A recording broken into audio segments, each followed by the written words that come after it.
Good morning and welcome, fellow sovereigns. I've had a lot of scattered things going through my mind today, but I think somehow they all relate. So I'm going to start with the start and just see if how many of them I dread will pick up as we go along. So it started. So I'm standing by the river and there's this. It's not a swan, cormorant. It's quite fascinating, picking up fish. Anyway, so we see how many fish we pick up today. And so it started with, I don't normally watch TV in the morning, but I put it on for 5 minutes just to see if there's a world out there. And there wasn't, except Susan Kelman, the Scottish comedian. She was doing a thing about South on Sea or whatever it is in Essex. Anyway, she joined the Blue Tit group, which is a group of people. I think they said there's about, I don't know, thousands of them around the world, of groups. And so the idea is you go swimming in when it's really cold, and that's all there is to it. And you do it as a group in general. It's a very kind of social thing, and you make friends, rah. But the thing that struck me was that apparently when you go into the water, it's really cold. I mean, for us Kiwis, it's always cold in England, but this was about 12 degrees, I think, and that's just insane for me. And the trick is, when you go in, you don't do the normal shock thing. So what happens when we get a shock? We immediately, and our chest rises, which is like, and she didn't say this on TV, but it's like an instinctual thing that when we get a shock, it's almost like we try and stop the experience or the emotion going below our upper chest. We kind of hold it up here, hold the experience up here. And so they were saying that when you go into the cold water, you don't do that. You breathe normally, you relax. And they didn't explain how to breathe normally, but I would take on the yoga thing, and so many other practices, is breathing into the stomach, breathe into the diaphragm, not into the chest. And when you do that, it's actually a really enjoyable experience. So the breath can be taken in different ways. And when we take the breath down to the bottom of our stomach, by pushing our stomach out rather than our chest out, the whole experience is taken in a more wholesome way. And it's not the shock thing, because when we have a shock, it's almost like we're telling ourselves we won't absorb this experience, we won't take it in, but we do. And so what happens is the experience goes into, held in our stomach, we're told by some people. And so, and if we leave it there, if we don't allow it to come out at some stage in some way, then of course all sorts of stomach cancer, liver, whatever, things can occur. That some people say that. I feel it's true because I've experienced the difference when I learnt yoga. And one of the many times we had to basically lie on the floor with one hand on our chest, one hand on our stomach, and to make sure that the hand on our chest didn't move, that the only hand that was moving was the one on our stomach. And of course, I learnt the bagpipes, couldn't do it now, but I played the saxophone for a long time, and I had to do the same thing, had to breathe into my stomach. It's almost like and I know that like psychologists and therapists and counsellors and all that often suggest that when we're reliving an old experience, something that we've held in our system somehow, some say it's held in the stomach, who knows, when we're retelling the story or reliving the story, if we continue to breathe from the bottom, it will bring up tears and it will bring up the emotions, but it will release them because that's where they are. And if we breathe down into the emotion where it is, that will help then allow it to come out.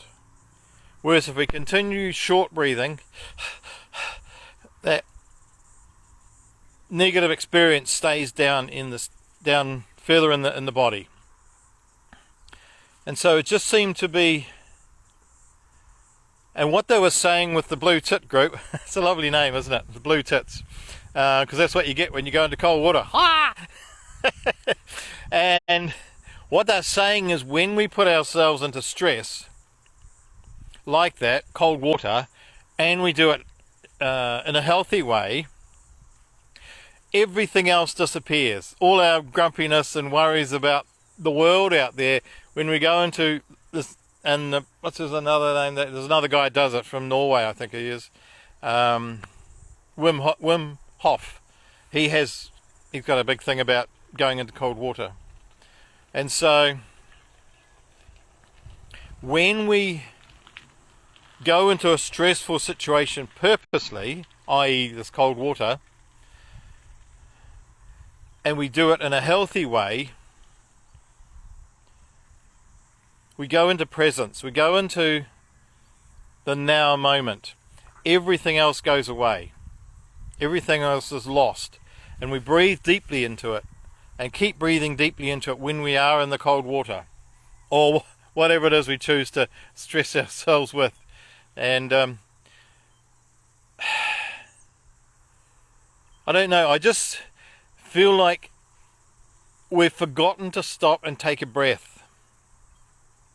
And when we stop and take a breath, like going into the cold water, the trivialities of the world go away, as they said on this, what Susan said.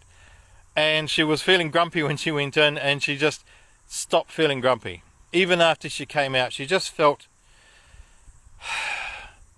higher and lighter. And I don't know if this is what's going on, but I suspect that we have stopped and forgotten to stop and take a breath. And I saw a quote from Winston Peters, who's a New Zealand Member of Parliament. And he was talking about the current census that some New Zealanders are filling in. And he was saying how irrelevant the questions are. It was all about what do you identify as and all of that. And he said there's so many much bigger issues that we should be asking about, but we're asking questions about trivialities.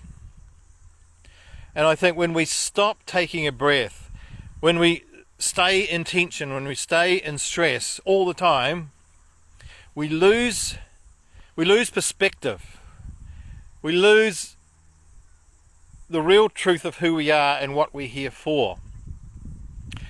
And we worry about unworryable things.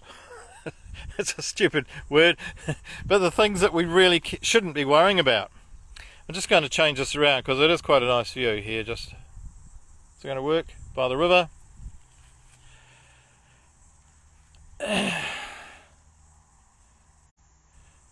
And it seems that when we take a deep breath, when we keep taking a deep breath, the perspective, the true perspective of life, say the word, the true perspective makes itself known to us. What's really important? So when we hold our breath at the top, when we stress and strain and worry, the small things become big things. When we stop doing that, when we breathe deeply, when we stop and breathe deeply, somehow the bigger things become more apparent. The things like peace and simplicity and connection and true communication. And this is how could I not take a deep breath when I'm standing here by this beautiful Wairau River?